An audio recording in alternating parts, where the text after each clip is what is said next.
ലൈവിൽ നടന്നത് mid week എവിക്ഷനാണ്. രണ്ടാമത്തെ എവിക്ഷനാണ്. ആദിലയ്ക്ക് പിന്നാലെ നൂറയും വീട്ടിൽ നിന്ന് പുറത്തയക്കുവാണ്. നൂറ എവിക്റ്റായത് കണ്ടപ്പോൾ അന്ന് ടിക്കറ്റ് ഫിനാലയുടെ ഉല്ലാസയാത്ര ടാസ്കിൽ കാറിൽ വെച്ച് നൂറ അനീഷിനോട് ചെയ്തതൊക്കെ ഓർമ്മ വന്നു. അപ്പോൾ അനീഷ് ഒരു കാര്യം നൂറയോട് പറഞ്ഞിരുന്നു.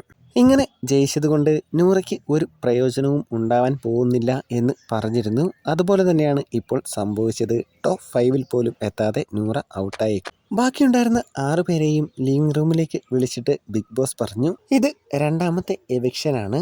ടോപ്പ് 5-ലെത്താതെ ഒരാൾ ഇന്ന് ഇവിടെ നിന്ന് പുറത്താകും. എല്ലാവരും ഗാർഡൻ ഏരിയയിലേക്ക് ചെല്ലുക. ഗാർഡൻ ഏരിയയിൽ 6 സ്റ്റാൻഡുകളിൽ പസിൽ വെച്ചിട്ടുണ്ട്. ഓരോരുത്തരും അവിടെ നിൽക്കുക. അത് അവരവരുടെ പടമുള്ള പസിലാണ്. പസിൽ പൂർത്തിയാക്കുമ്പോൾ ചിത്രം പൂർണ്ണമാകാത്തത് ആരുടെയാണോ അവർ ഈ വീട്ടിൽ നിന്ന് പുറത്താവും. ഈ സീസൺ ഒരു 50 ദിവസമൊക്കെ ആയപ്പോൾ ഞാൻ വിചാരിച്ചിരുന്നു നൂറ ടോപ്പ് 3-ൽ വരെ വരുമെന്ന്. എന്നാൽ പിന്നീട് അങ്ങോട്ട് വളരെ മോശമായ രീതിയിലുള്ള കള്ളത്തരങ്ങളും എല്ലാമാണ് നൂറയുടെ അടുത്ത് നിന്ന് ഉണ്ടായത്.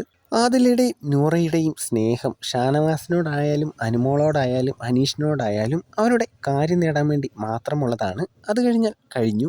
ഏറ്റവും കൂടുതൽ അർഹതയുള്ളവർ ജയിക്കട്ടെ. ആരുടെയും കുറ്റം ആരോടും പറഞ്ഞു നടക്കാത്ത, വന്ന അന്ന് തൊട്ട് ഈ 100 ദിവസം വരെ കഷ്ടപ്പാടുകളും കടങ്ങളും പറഞ്ഞു നടക്കുന്നവർ ഒരിക്കലും ജയിക്കരുത്. കാരണം എല്ലാവർക്കും കഷ്ടപ്പാടുകളും കടങ്ങളും എല്ലാം ഉണ്ട്. ഒരു നിലയിലെത്തണമെങ്കിൽ അത്രമാത്രം കഷ്ടപ്പെടണം. അതിങ്ങനെ പറഞ്ഞുകൊണ്ട് നടക്കേണ്ട ഒരു ആവശ്യവുമില്ല.